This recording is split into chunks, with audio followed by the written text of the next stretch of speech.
I'm talking about new techniques for structural batch verification. This is joint work with Gottfried Herold, Max Hoffmann, Carla Raffols, and Andy Rupp. And the outline of the talk is as follows. I'll start with some motivation, and then we'll talk about batching techniques, standard batching techniques, and how our batching technique works. And then we'll apply our technique to GS proofs, and finally, we'll have a look at performance. So let's start. Nowadays, there are many advanced protocols which use pairing groups because pairing groups allow efficient advanced protocols, and especially examples are non-interactive zero-knowledge proofs and advanced signatures, for example, group signatures, ring signatures, or re-randomizable signatures. And here's a reminder about pairing groups. Now, I will use additive notation for pairing groups, and I'll always assume prime order groups. And a pairing group is a triple of groups, G1, GT, and the target group, G1, G2, and the target group GT. And there's also this bilinear map called pairing E, which takes a value in G1 and one in G2, and it maps it to a target group element. And bilinearity means that it's a multiplication in the exponent, or with additive notation, you can pull these scalars R and S out of the pairing. So you can just pull them in front or pull them in again.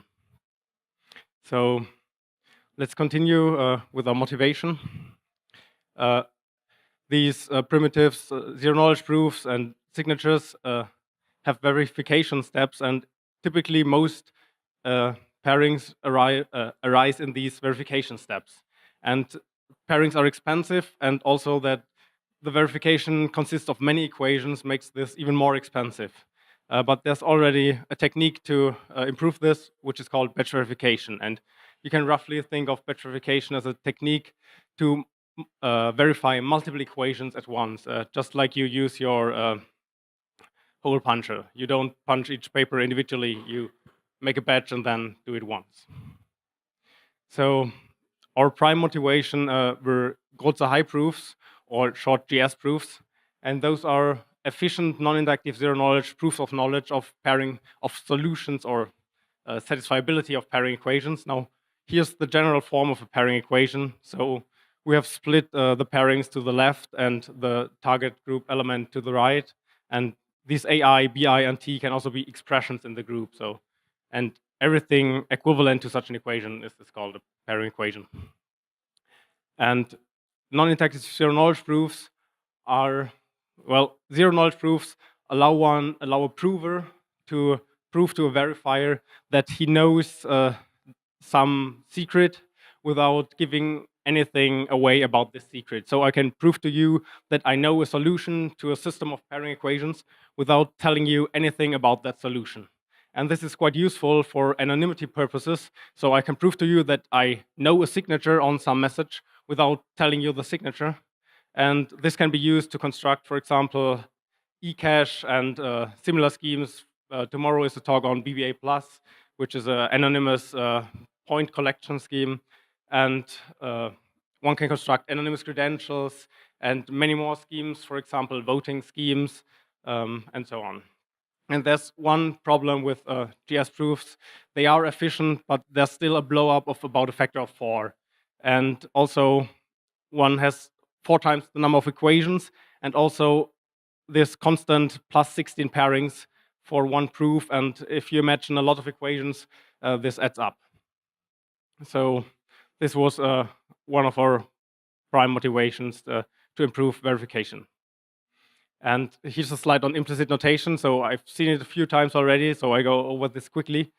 Basically, we write the exponents or scalars in additive notation in brackets to indicate that they are multiplied by the generator. And this is very convenient for things like vectors or matrices. And we add to these brackets an index to indicate if it's a generator in the group G1, G2, or GT. And here you can see that using this notation, a pairing, it's the second to last line, really looks like multiplication. So it's basically a multiplication. And also we abuse notation to write matrix multiplication in this way. Now, one of our observations was that in crypto there's two kinds of systems of equations. The most common are unstructured sets of equations. They're usually small, and for example, this is the verification equation of P signatures. They are special signatures which were used for anonymous credentials, and these three equations, there's no visible structure, and that's all you need to know about this. And then there's structured sets of equations in crypto, and they are still common actually, because they usually result from some transformation like non-interactive zero-knowledge proofs, and they often are large systems of equations. So to make a zero-knowledge GS proof of knowledge of such a P signature, you need 12 equations and 60 pairings to evaluate it. But these 12 equations have structure, and that's what we'll exploit. Now, I talked about structure a lot, but I never said what structure is. And example structure is linear algebra in the exponent. So here, this matrix vector multiplication using the pairing. And you can already see it's one line. But actually, we write it as one line, but those are n equations if the vector t has n components. And for matrix-matrix multiplications also, we write A times B equals C, but those are actually n times m equations we have to check. And for GS proofs, there's other structure which I'll introduce later. So now we come to batching techniques. First, I'll define what a batch verifier is. And a batch verifier is simply an algorithm which takes a set of equations, EI, and it will accept if all these equations hold, and it will reject if one equation is false. So, okay, it will reject if one equation is false, except for a small error probability, where it may accept even though the set of equations is false. And we want this soundness error to be small. So usually 2 to the minus 80 is enough for applications. And batch verification is useful if it's faster than verifying each equation individually. And it's not obvious if this is the case, so one actually has to check that. And yeah, also batch verification allows a speed soundness trade-off. So if you don't need a high soundness level, you can get faster verification. Now, the simplest batch verification technique is what we call linear batching. And it consists of two steps. First, there's a batching step. You simply compute a random linear combination of all your equations. So you pick random scalars, multiply your equations, and sum up. And then there's an optimization step where you optimize the evaluation of this equation. For example, you group exponentiations with the same variables and so on. And you optimize with respect to some cost metric. In our case, it's runtime. So for runtime, there's already a special technique which is called small exponents batching. That is, you don't take exponents from all of FP. You take small exponents, for example, 80-bit exponents, because they are faster to compute. And for linear batching, 80-bit exponents will still give you a soundness of 2 to the minus 80. So that's sufficient. And here's an overview of the runtime experiments we did. So in general, or the runtime costs we experimentally obtained. In general, we always know that exponentiation in G1 is cheaper than in G2, is cheaper than in GT, and pairings are the most expensive. But concrete timings depend very strongly on the platform and the curves you use. So you really need to check this. And here are the timings for a 1+3 smartphone using the Relic toolkit. And you can see that 82-bit scalars are much faster to exponentiate than full scalars. And you can also see that the pairing, which doesn't depend on scalars, is always the same. So, and it's always the most expensive. And here are also two optimization steps. So one step, or heuristics better, one heuristic is you try to move scalars into the pairing. That's because a GT exponentiation is the most expensive, and a pairing is bilinear, so it doesn't matter if you multiply the paired value with the scalar, or if you first multiply with the scalar and then pair. And also you try to group pairings. So if two pairings have the same second argument, say, you can group them because pairings are basically multiplications. Now, a short look on related work. The related work we found used linear batching. That is, the batching technique we did before, and of course some additional tricks. Ferrara et al. Applied linear batching to pairing groups and to structures specifically, but their signatures were unstructured. And they also gave these heuristics you use to improve the verification equation. And Blasi et al. Applied this linear batching and the techniques of Ferrara et al. To GS proofs. And that's also our target, but our batching technique may better be called structured batching. That is, our batching technique really is only useful if the equation has some structure, which we can exploit then. And as a reminder, example structure is matrix-matrix multiplication, or in our case, polynomial multiplication. That's what we'll see in a few slides. So let's start with our example. This is an example with structure. So we have two tuples in G1 and G2, and we have these verification equations. And well, to verify these 4 equations, it's clear you need 4 pairings. Now, linear batching works by computing a random linear combination. So we pick our scalars, we sum up, we get this equation. And now we optimize this equation. So we group the pairings with D0 and D1 and save 2 pairings. And we also move the scalars into the pairing, namely to the first arguments, so that we only get G1 exponentiations. So we see that we only need 2 pairings. We have 4x in G1, 4 in GT. And now we have a look at our technique. Our technique needs an additional step. So we need an analysis step where we find structure. And in this case, we first take discrete logarithms because the equation is it's clearer to write it down with discrete logarithms. And what we do here is we interpret this equation as an equation of polynomials. So we treat C0 as the constant coefficient of a polynomial and D0 as the constant coefficient, and C1 is an x coefficient of a polynomial, and D1 the y coefficient, and the Tij's are the respective coefficients because it must fit. Now we can put this equation into a single equation. This is already similar to linear batching, but not quite, because we have this multiplication x times y. And here it's formally the same. So if you compare the coefficients, this polynomial equation is equivalent to the 4 equations above.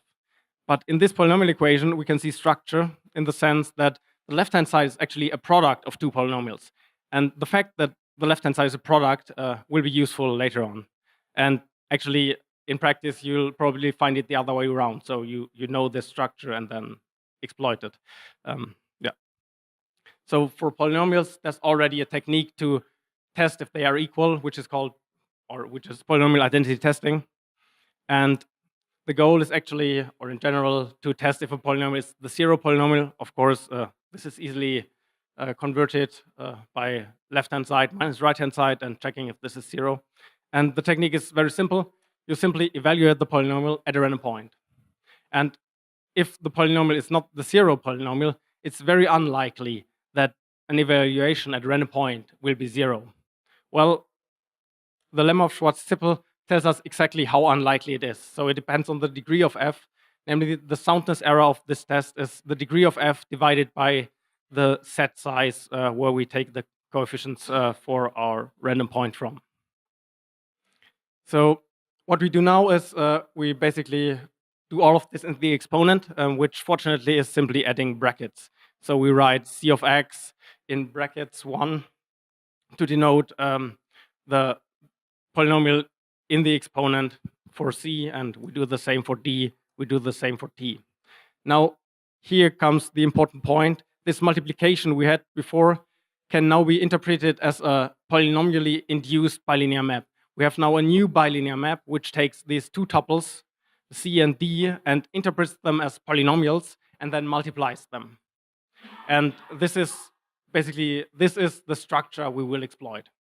And also, this E tilde pairing allows us to write these 4 equations as a single equation, as a single pairing equation, using this E tilde pairing. And now, let's carry out this polynomial identity testing in the exponent. So our batching step is the same. We take a random point and evaluate. now in the exponent. And it looks like this. Now we optimize this equation. Fortunately, there's nothing to do. It's already optimized. And we see that we actually need only one pairing, only one exponentiation in G1, one in G2, and 3 in GT. And the key fact is that evaluating a polynomial and then, or for a product of polynomials, it's the same to first evaluate them and then multiply them, or first multiply them and then evaluate them.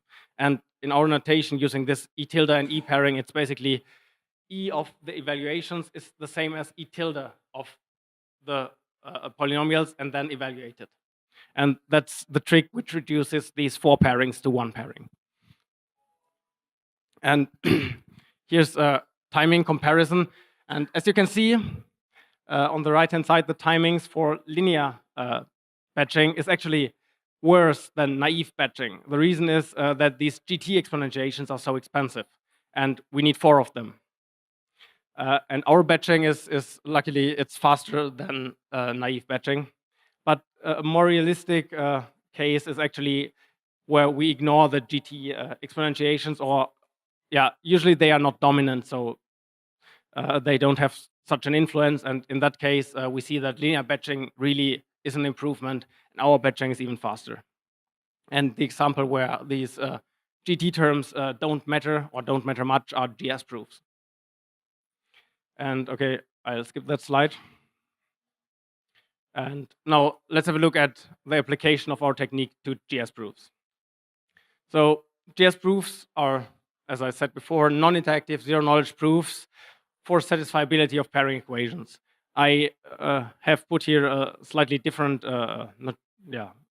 pairing equation, so I have a different index for y, because that's standard notation for GS proofs, but it doesn't actually matter, so only the form of the equation will matter. And GS proofs are a special kind of non-interactive zero-knowledge proof. They are what's called a commit and proof system, and they work in 2 steps. First, one has to commit to a solution, and you can think of a commitment in the case of GS proofs as an Elgamal encryption under some public key. And this public key is generated by a trusted third party, which forgets the secret key, so nobody can decrypt this encryption, and that's why it's called a commitment. Nobody knows what's inside the commitment, but you can still show somebody later your encryption randomness to show him what you actually put in there. So one first has to commit to the solution one knows. So we commit to xi as ci, yj as dj, and these are Elgamal encryptions. And t is usually a constant. And one uses a different commitment here. It's not important what kind of commitment, but we can interpret it as this 2x2 matrix. And in a second step, a commit and proof system computes the proof for the equation, or for the statement. And the verification for GS proofs looks like this. You get these commitments. Sorry.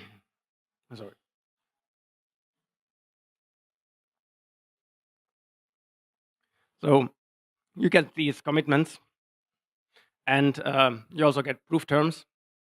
And then you have specified in the common reference string for GS proofs bilinear pairing, which fortunately is this E tilde pairing from before. So it's this polynomial multiplication pairing.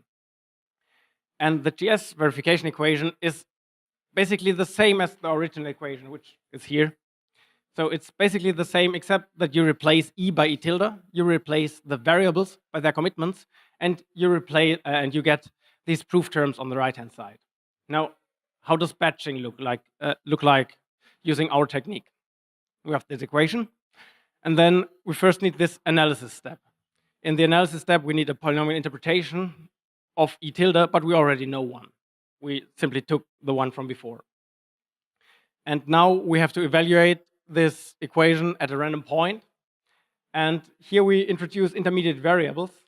So we don't, we evaluate the commitments by interpreting them as polynomials in the exponent and then evaluating these polynomials. And we get these intermediate results, Ci hat, Dj hat, and so on. And then the batch verification equation without optimization looks like this. So it's basically the original verification equation, where we replace the commitments by their intermediate evaluations, and where we replace E tilde by E again. And in this sense, our batching technique preserves structure. And that's really useful when batching by hand, because the equations will be much smaller, much easier to handle, and it's much less error prone. So let's have a look at performance. We first looked at P signatures. So a word about P signatures. They are signatures which provide 2 additional primitives, so they can be blindly issued, and one can prove knowledge of such a P signature, and they were used for anonymous credentials. And here we consider single signer and single signature, so we don't batch multiple signatures together, for example. And this was also considered by Blasi et al. And we can see that for these, for GS proof of possession, we save about 30% in runtime. And considering that it's actually a small equation, that's quite good. Now, we also considered Bellenius RF, which is a voting system, a voting scheme, receipt-free voting scheme. And here K is the number of candidates, and one has to verify that ballots are formed correctly. And that's to ensure that a voter doesn't lie about, so that he doesn't construct malformed votes, for example, vote 10 times for some candidate instead of 1 vote.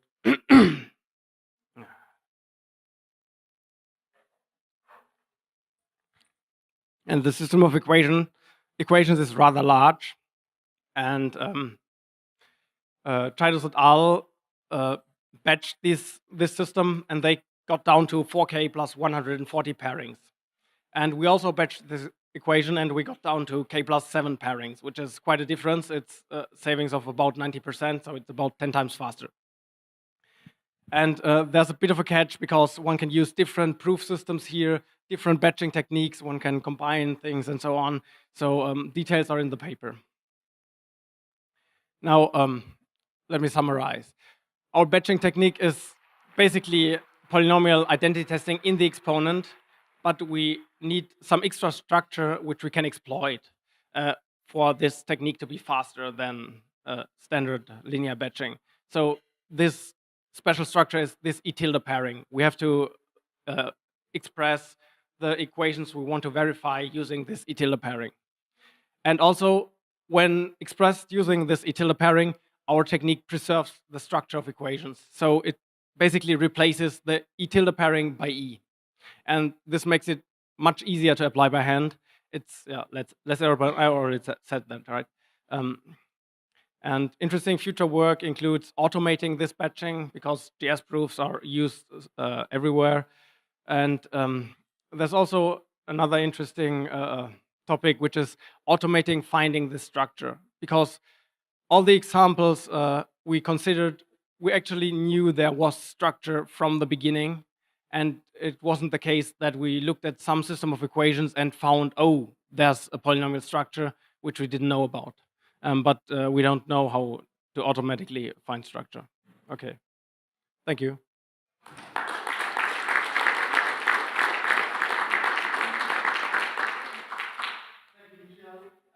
Are there any questions?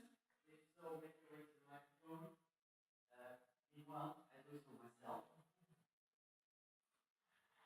Can you comment on what could possibly in the way of automatization of? You said if it would be useful in future work to automate this batch verification and finding the structure. Can you comment on like what's the most immediate problem? The most immediate problem is that I have no idea how to do this, because either it's very simple, you look at the equation and you already know the structure, or you have no idea how to get this structure. So we didn't think a lot about this yet, but I expect this problem to be to be very hard. So maybe one can even get some completeness result with respect to some other search problem. I don't know, but I think it's really hard.